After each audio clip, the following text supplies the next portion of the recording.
Даралт настай хүмүүсийн өвчин байхаа болсон байна. Залуу хүмүүс маш их даралтны асуудалтай болсон байна.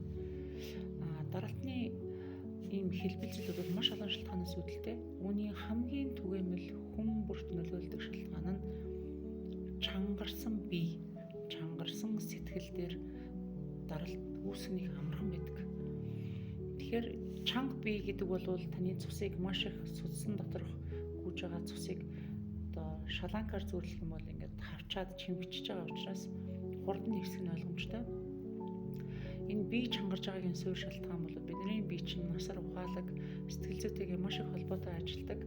Тийм учраас хүний сэтгэл чанга байгаад байх. Хичнээн ямиг өөрчилсөн ч гэсэн одоо бүрэн гүйцэд биш байх.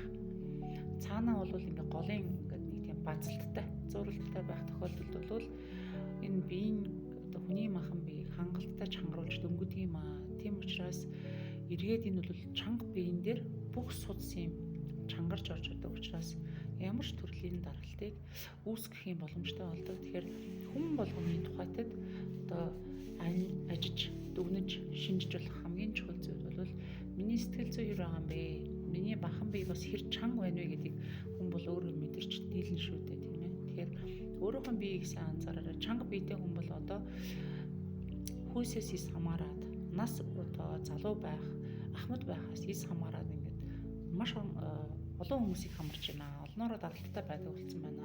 Тэгэхээр энэ чанга бие суллаад өгөөч л гэдэг. Суллах дасгалыг доор тавьсан байгаа. Өмнөх хичээлийг үзээрэй.